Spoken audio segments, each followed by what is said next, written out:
তব কথামৃতম তপ্ত জীবনম কবিভিরীরিতম কলমশাপহম শ্রবণমঙ্গলম শ্রীমদাততম ভুবি গৃহণন্তি ये ভুরিদা জনাঃ।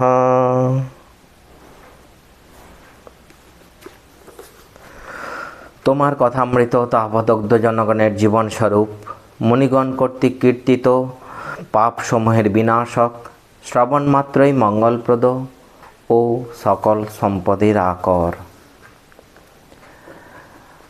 339 পৃষ্ঠায় আমরা আগের দিন দেখেছি ঠাকুর যদু মল্লিকের বাড়িতে গেছেন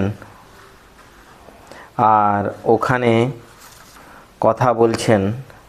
তার আগে মণি মল্লিকের সঙ্গে কথা বলছেন আর মধু ডাক্তার আছে। মণি মল্লিক বলছেন ত্রিগুণাতীত ভক্তি কাকে বলে। বলছেন ঠাকুর বলছেন সে ভক্তি হলে সব চিন্ময় দেখে, চিন্ময় শ্যাম, চিন্ময় ধাম, ভক্তও চিন্ময়, সব চিন্ময়।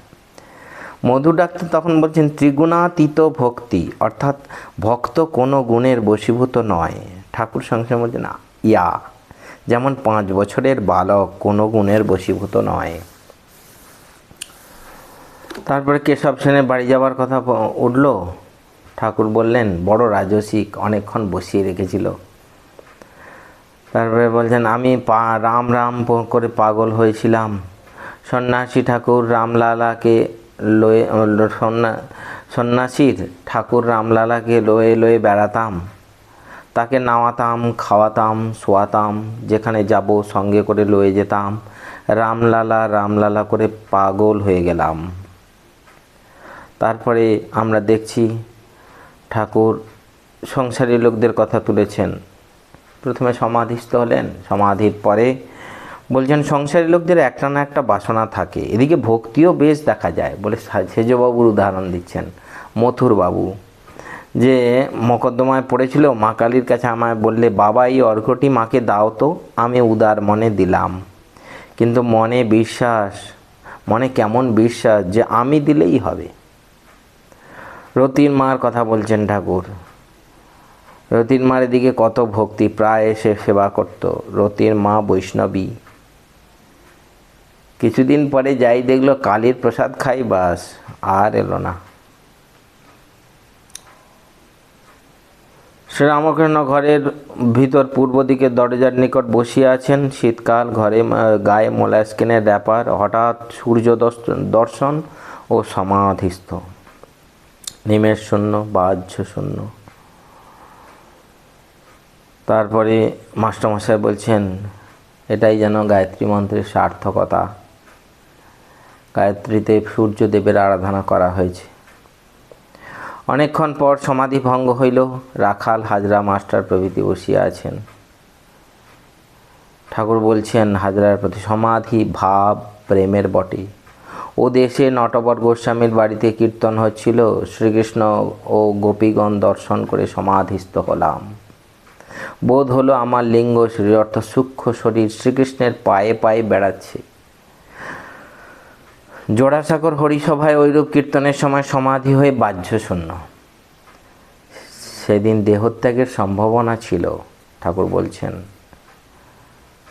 ঠাকুর স্নান করতে গেলেন। মণি প্রভৃতির প্রতি বলছেন গোপীদের ওই টানটুকু নিতে হয়। তারপর বলছেন ত্রয়োদশ পরিচ্ছেদে 339 পৃষ্ঠায় শ্রীরামকৃষ্ণ রাখালের সঙ্গে সিদ্ধেশ্বরীকে শ্রীরামকৃষ্ণ রাখালের জন্য সিদ্ধেশ্বরীকে ডাবচিনি মানিয়েছেন। কি সুন্দর জিনিস যে ঠাকুর ডাবচিনি মেনেছেন, এদিকে মাস্টারমশাইকে বলছেন তুমি টাকাটা দিও। সিদ্ধেশ্বরীকে ডাবচিনি মানিয়েছেন, মণিকে বলিতেছেন তুমি ডাবচিনির দাম দিও। বৈকালে শ্রীরামকৃষ্ণ রাখাল মণি প্রভৃতির সঙ্গে ঠনঠনে সিদ্ধেশ্বরী মন্দির অভিমুখে গাড়ি করিয়া আসিয়াছেন। পথে শিমুলিয়া বাজার, সেখানে ডাব চিনি কেনা হইল। মন্দিরে আসিয়া ভক্তদের বলিতেছেন একটা ডাব কেটে চিনি দিয়ে মার কাছে দাও। যখন মন্দিরে আসিয়া পৌঁছিলেন তখন পূজারীরা বন্ধু লইয়া মা কালীর সম্মুখে তাস খেলিতেছিলেন। কি অবস্থা! ঠাকুর দেখিয়া ভক্তদের বলিতেছেন, দেখেছ এসব স্থানে তাস খেলা, এখানে ঈশ্বর চিন্তা করতে হয়। এইবার শ্রীরামকৃষ্ণ যদু মল্লিকের বাটিতে আসিয়াছেন, তাহার সঙ্গে অনেকগুলি বাবু বসিয়া আছেন। যদু বলিতেছেন, এসো এসো। পরস্পর কুশল প্রশ্নের পর শ্রীরামকৃষ্ণ কথা কহিতেছেন। এমন দেবে দেখুন কি বলেন ঠাকুর। শ্রীরামকৃষ্ণ সহাস্যে, তুমি অত ভাঁড় মোসাহেব রাখো কেন? যদু সহাস্যে, তুমি উদ্ধার করবে বলে কেউ কম যায় না। সকলের হাস্য। এইবার ঠাকুর দিচ্ছেন একেবারে যাতা অবস্থা। শ্রীরামকৃষ্ণ ঠাকুর বলছেন, মোসাহেবরা মনে করে বাবু তাদের টাকা ঢেলে দেবে, কিন্তু বাবুর কাছে আদায় করা বড় কঠিন। একটা শৃগাল একটা বলদকে দেখে তার সঙ্গ আর ছাড়ে না, সে চড়ে বেড়ায় ওটাও সঙ্গে সঙ্গে। শৃগালটা মনে করছে ওর অন্ডের কোষ ঝুলছে, সেইটে কখন না কখন পড়ে যাবে আর আমি খাবো। বলদটা কখনো ঘুমায়, সেও কাছে শুয়ে ঘুমায়, আবার যখন উঠে চড়ে বেড়ায় সেও সঙ্গে সঙ্গে থাকে। কতদিন এই রূপে যায়, কিন্তু কোষটা পড়ল না। তখন সে নিরাশ হয়ে চলে গেল। সকলের হাস্য। মোসাহেবদের ওইরূপই অবস্থা। যদু ও তাহার মাতা ঠাকুরানী শ্রীরামকৃষ্ণ ও ভক্তদের জলসেবা করাইলেন। ঠাকুর মস্করা করতে পারেন বটে, বাপরে বাপ। চতুর্দশ পরিচ্ছেদ, বিল্বমূলে ও পঞ্চবটী তলায় শ্রীরামকৃষ্ণ। ঠাকুর শ্রীরামকৃষ্ণ বিল্ব বৃক্ষের নিকট মনির সহিত কথা কহিতেছেন। বেলা প্রায় 9টা হইবে। আজ বুধবার 19শে ডিসেম্বর 1883, 5ই পৌষ 1290, কৃষ্ণা পঞ্চমী তিথি। বিল্বতল ঠাকুরের সাধনভূমি, অতি নির্জন স্থান। উত্তরে বারুদখানা ও প্রাচীর, পশ্চিমে ঝাউ গাছগুলি সর্বদাই প্রাণ উদাসকারী শোঁ শোঁ শব্দ করিতেছে। পরেই ভাগীরথী। দক্ষিণে পঞ্চবটী দেখা যাইতেছে। চতুর্দিকে এত গাছপালা, দেবালয়গুলি দেখা যাইতেছে না।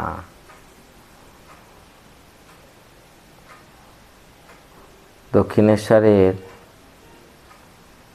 বিল্ববৃক্ষমূল খুব নির্জন জায়গা। মাঝখানে ওখানে প্রচুর লোক যেত, এখন আবার এই করোনার পর থেকে ওই জায়গাটায় কাউকে যেতে দেওয়া হয় না। ওখানে একটা ঝাউ গাছ, ওখানে কয়েকটা ঝাউ গাছ আছে, সব সময় শোঁ শোঁ করে শব্দ করে, পাতাগুলোতে যখন বাতাস যায় ওখান দিয়ে। ঠাকুর মনের প্রতি, কামিনী কাঞ্চন ত্যাগ না করলে কিন্তু হবে না। মনে কেন? বশিষ্ঠদেব তো রামচন্দ্রকে বলেছিলেন, রাম, সংসার যদি ঈশ্বর ছাড়া হয় তাহলে সংসার ত্যাগ করো। বাবা পিঠে পিঠে বলেছেন, খুব সুন্দর। ঠাকুর ঈষৎ হাসিয়া, সে রাবণ বধের জন্য, তাই রাম সংসারে রইলেন, বিবাহ করলেন। মণি নির্বাক হইয়া কাষ্ঠের ন্যায় দাঁড়াইয়া রহিলেন। এতদিন ধরে যে এই কথা শুনে আসছি, পুরো একদম সেই জোঁকের মুখে নুন পড়ার মতো অবস্থা।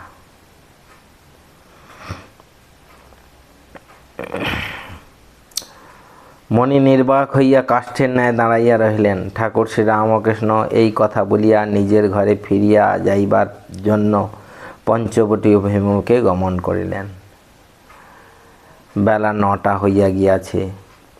শ্রীরামকৃষ্ণের সহিত মণির কথা চলিতেছে পঞ্চবটী মূলে। মণি শ্রীরামকৃষ্ণের প্রতি, জ্ঞান ভক্তি দুই কি হয় না? মাস্টারমশাই ঠাকুরকে জিজ্ঞাসা করছেন, জ্ঞান আর ভক্তি দুটোই কি হয় না, মানে একসঙ্গে? ঠাকুর বলছেন, খুব উঁচু ঘরের হয়, ঈশ্বর কোটির হয়, যেমন চৈতন্যদেবের। জীবকোটিদের আলাদা কথা, হয় না বলছেন না, কিন্তু জীবকোটিদের আলাদা কথা।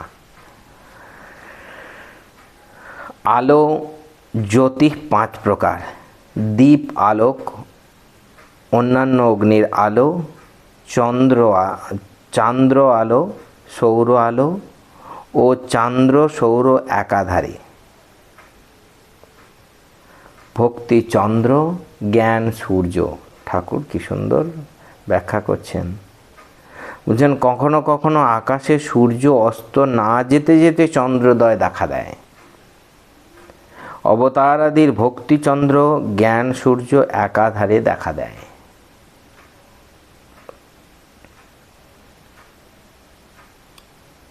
মানে সূর্য ডুবছে আর চাঁদ উঠছে, এই দুটোর মাঝখানের কথা বলছেন ঠাকুর। বলছেন অবতারাদির ভক্তিচন্দ্র, জ্ঞান সূর্য একাধারে দেখা দেয়। মনে করলেই কি সকলের জ্ঞান ভক্তি একাধারে দুই হয়? আধার বিশেষ। কোনো বাঁশের ফুটো বেশি, কোনো বাঁশের ফুটো সরু, কোনো বাঁশের খুব সরু ফুটো। ঈশ্বর বস্তু ধারণা কি সকল আধারে হয়? ঈশ্বরই বস্তু আর সব অবস্তু, ঠাকুর বলেছেন। বলছেন এই ধারণা কি সকল আধারে হয়? একশের ঘটিতে কি দুশের দুধ ধরে? তখন আবার মনি বলছেন কেন? তাঁর কৃপায়। তিনি কৃপা করলে তো ছুঁচের ভিতর উঠ যেতে পারে। ঠাকুর আবার সঙ্গে সঙ্গে বলছেন কিন্তু কৃপা কি অমনি হয়? ভিখারি যদি পয়সা চায় দেওয়া যায়, কিন্তু একেবারে যদি রেল ভাড়া চেয়ে বসে, একদম অকাট্য যুক্তি। মনি নিঃশব্দে দণ্ডায়মান। শ্রীরামকৃষ্ণ চুপ করিয়া আছেন। হঠাৎ বলিতেছেন, হ্যাঁ বটে, কারো কারো আধারে তাঁর কৃপা হলে হতে পারে, দুই হতে পারে। এই ওই যে আগে না বলেননি, জীবকটিদের আলাদা কথা বলেছিলেন, এখন বলছেন তা বটে, কারো কারো আধারে তাঁর কৃপা হলে হতে পারে। নিরাকার সাধনা বড় কঠিন। ঠাকুর শ্রীরামকৃষ্ণ পঞ্চবটী তলায় মনির সহিত কথা কহিতেছেন। বেলা প্রায় 10টা হইল। মনি, আজ্ঞা নিরাকার সাধন কি হয় না? ঠাকুর শ্রীরামকৃষ্ণ, হবে না কেন? ও পদ বড় কঠিন।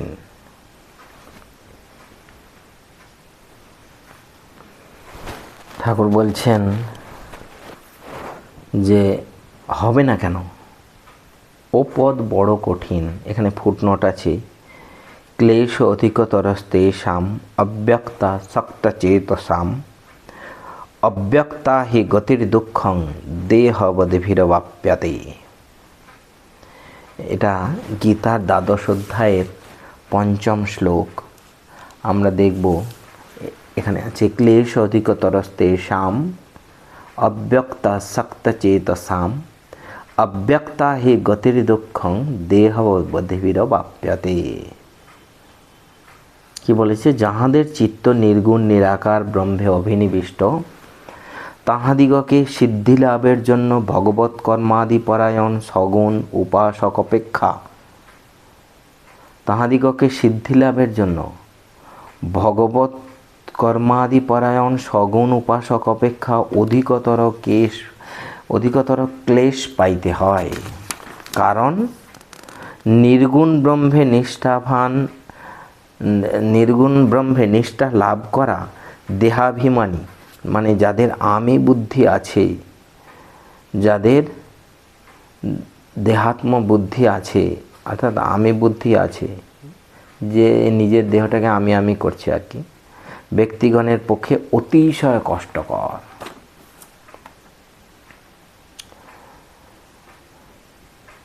ভগবৎ কর্মাদি পরায়ণ সগুণ উপাসক অপেক্ষা, মানে যে দ্বৈত সগুণ উপাসক,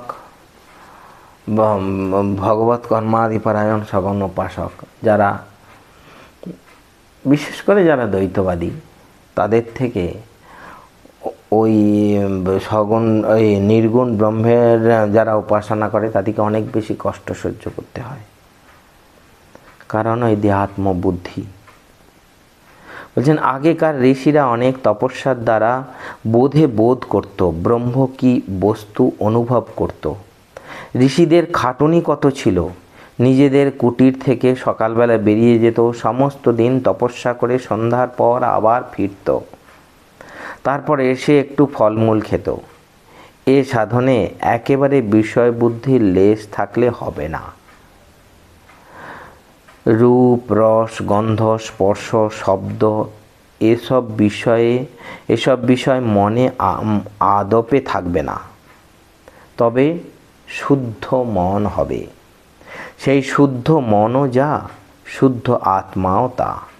মনেতে কামিনী কাঞ্চন একেবারে থাকবে না। তখন আরেকটি অবস্থা, ঈশ্বরই কর্তা, আমি অকর্তা। আমি না হলে চলবে না, এরূপ জ্ঞান থাকবে না। সুখে দুঃখে, তারপর ঠাকুর একটা ছোট্ট গল্প বলছেন। আজ আমরা এই পর্যন্ত থাকব।